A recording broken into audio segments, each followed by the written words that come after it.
Assalamualaikum warahmatullahi wabarakatuh.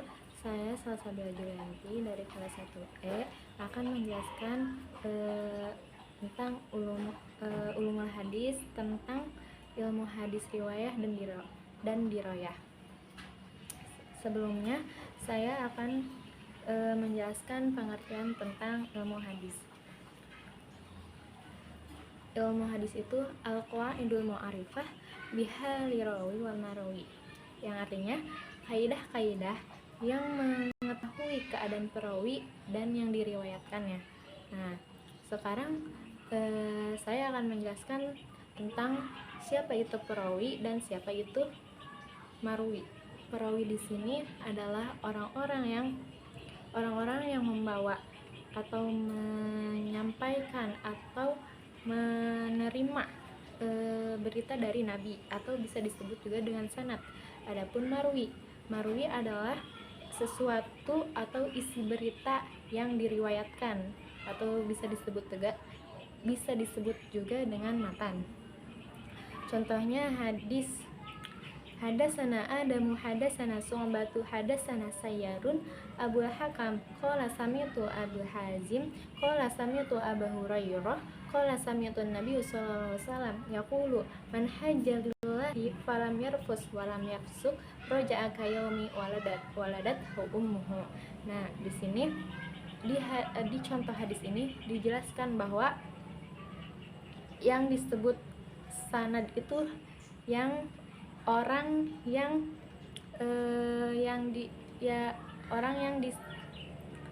membawa beritanya, orang yang menyampaikan berita dari Nabi, yaitu siapa? Hadasana Adam, berarti Nabi Adam. Terus hadasana Su'bah, hadasana Sayyarun Abul Hakim, Sayyar Abul Hakim, hadasana Aba Hazim, Aba Hurairah, Abi Hurairah.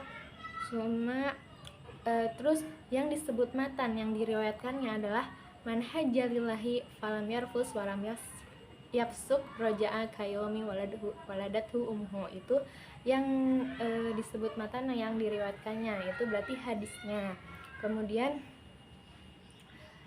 dalam ilmu hadis juga terbagi dua, yaitu sanad dan matan. Sanad itu apa? Sanad itu tadi orang-orang yang menerima, yang menyampaikan, yang membawa berita dari Nabi, itu juga bisa disebut dengan sanad.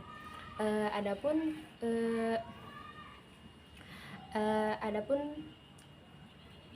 matan adalah matan adalah isi berita yang diriwayatkan oleh perawi itu, oleh sanadnya gitu. Kemudian pembagian ilmu hadis. Nah, ilmu hadis itu juga dibagi menjadi dua, ada riwayah sama ada diroyah. Nah, keduanya ini termasuk ilmu hadis yang membahas tentang hadis tentang hadis yang dibawa oleh para perawi dari para nabinya, yang disampaikan oleh para perawi yang berisi berita-berita daripada nabinya. Nah, riwayah di sini membahas tentang periwayatan dan pemeliharaan hadis dari Nabi Muhammad SAW. Kalau diroyah di sini adalah ilmu hadis yang membahas tentang sanad dan matan. Kemudian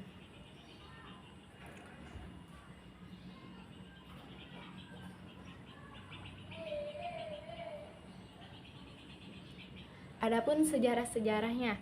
Nah, yang pertama sejarah perkembangan ilmu hadis. Sejarah perkembangan ilmu hadis itu ada beberapa periode. Yang pertama periode Nabi Muhammad SAW, ada dari periode sahabatnya, ada dari periode tabi'in, dan juga ada dari periode tabi'in dan setelah tabi'in. Yang pertama saya akan menjelaskan tentang periode dari Nabi SAW.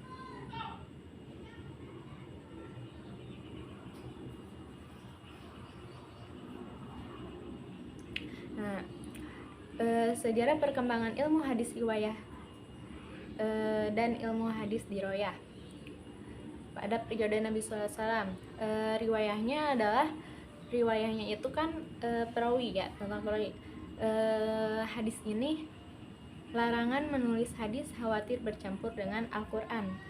Larangan dan kebolehan menulis hadis bersifat kondisional. Sahabat memiliki catatan hadis koleksi pribadi. Nah, di sini dijelaskan bahwa pada zaman Nabi SAW itu menulis hadis itu masih dilarang karena apa? Karena takutnya bercampur dengan Al-Quran, tulisan Al-Quran. Kemudian di royahnya telah ada dasar-dasar ilmu hadis, yaitu dalam Quran surat Al-Hujurat ayat 6 dan Al-Baqarah ayat 282. Nah, disebutkan dalam Al-Quran surat Al-Hujurat ayat 6 dan ayat Al-Baqarah ayat 282 itu tentang dasar-dasar ilmu hadis. Nah, terus yang kedua,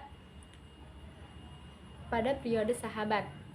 Nah, riwayahnya disebutkan dengan masa pembatasan periwayatan taklil ar-riwayah dengan masyarakat sumpah dan saksi, bahwa bagi orang yang menyampaikan hadis akibat maraknya hadis palsu akibat konflik politik rihlah ilmiah. Nah, di sini pada masa periode sahabat ini hadis masih dibatasi. Karena apa? Karena masih banyak orang-orang yang menyerupai hadis-hadis, jadi disebut juga dengan hadis palsu. Kemudian riwayatnya timbul secara lisan, periwayatan harus disertai saksi bersumpah dan sanad. Nah, maka pada periode sahabat ini hadis itu harus disertakan dengan saksinya, saksi yang menulis siapa, yang meriwayatkannya siapa. Nah, saksi di masa periode sahabat ini di royahnya hadis itu harus diucapkan dengan lisan, harus ada saksi dan sanadnya juga. Kemudian di periode tabi'in juga hadis itu ditulis dan dibukukan secara resmi atas perintah Khalifah Umar bin Abdul Aziz. Tokoh ulama yang melakukan adalah Ibnu Syihab Az-Zuhri. Model kitab-kitab hadis yang muncul Muwatta, Musannaf, Musnad. Kemudian penulisan hadis masih bercampur dengan perkataan dan fatwa sahabat. Nah, di periode tabi'in ini muncullah, kemudian dituliskan hadis-hadis itu, kemudian dibukukan hadis-hadis itu secara resmi oleh siapa? Oleh Khalifah Umar bin Abdul Aziz. Nah, kemudian di sini juga orang yang utama, tokoh yang utama yang melakukannya itu siapa? Ibnu Syihab Az-Zuhri ya, yang melakukannya.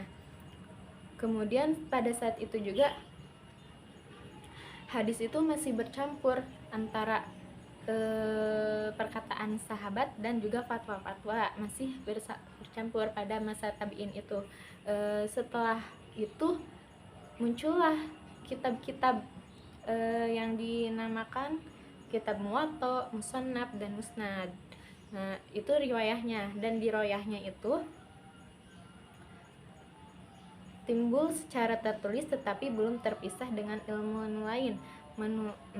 Nah, di sini juga hadis sudah timbul pada masa tabi'in ini. Hadis itu sudah muncul, sudah dituliskan, akan tetapi hadis itu belum terpisah sama ilmu-ilmu yang lain, masih tercampur. Seperti hadis masih tercampur sama ilmu fikih, usul fikihnya, dan ilmu-ilmu yang lainnya, Mas. Jadi belum masih satu buku, belum dipisahkan antara hadis dengan ilmu-ilmu yang lainnya.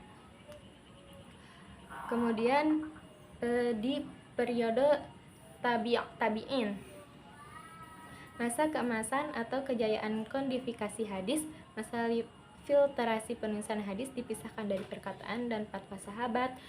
Masa klasifikasi hadis sahih sudah dipisahkan dari yang tidak sahih, muncul kutubus sittah. Nah, kemudian di sini juga dijelaskan bahwa dalam periwayahan ini, dalam riwayah pada periode tabi'in juga sudah hadis itu sudah ditulis, sudah dipisahkan, penulisan hadis itu sudah dipisahkan antara perkataan Nabi dan antara perkataan sahabat dan juga fatwa-fatwa yang lain, dan juga telah dipisahkan ya hadis yang sahih dan juga hadis yang ghairu sahih. Kemudian muncul juga pada periode tabi'in ini Kutubus Syitoh, muncul kitab Kutubus Syitoh. Nah, di royahnya pada periode tabi'in ini hadis telah dipisahkan antara ilmu fikih, ilmu usul fikih, dan ilmu-ilmu yang lainnya. Jadi hadis itu tidak sebuku lagi, penulisannya sudah dipisahkan ya antara ilmu-ilmu yang lainnya. Kemudian muncul pada periode tabi'in ini di royahnya kitab-kitab ilmu hadis seperti At-Tarikh Al-Kabir itu karya Bukhari, terus Tabaqat At-Tabi'in itu karya Muslim, dan lain-lain sebagainya. Kemudian pada masa yang terakhir ya, pada masa setelah tabi'in ini sejarah perkembangan ilmu hadis, riwayahnya penulisan hadis sudah ditulis secara sistematik, sudah ditulis secara rinci, sudah terpisah antara ilmu hadis, antara ilmu fikih dan usul fikihnya itu sudah terpisah. Jadi pembukuan hadis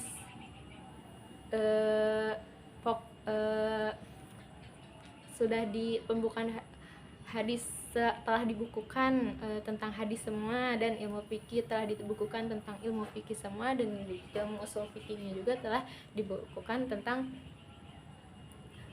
ilmu usul fikihnya. Jadi di sini ilmu hadis itu sudah terpisah antara ilmu fikih dan ilmu usul fikihnya. Nah, terus kemudian muncul kitab-kitab pada masa tabi'in itu. Setelah hadis itu dibukukan secara sistematik, muncul kitab Mustad, Syarah, Ikhtisar, dan lain-lain sebagainya. Dan di royahnya ilmu hadis berdiri.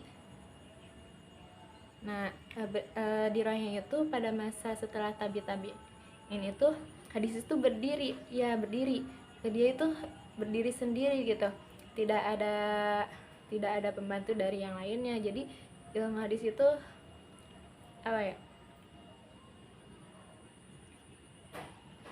dia berdiri sendiri sebagai ilmu hadis, bukan ilmu fikih, bukan ilmu usul fikih, dan bukan ilmu yang lainnya. Jadi dia itu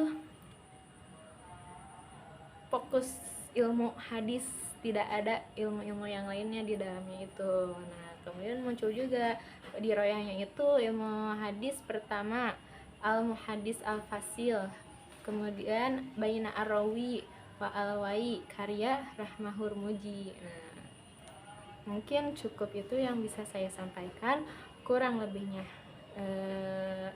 mohon dimaafkan. Wabillahi taufik wal hidayah. Assalamualaikum warahmatullahi wabarakatuh.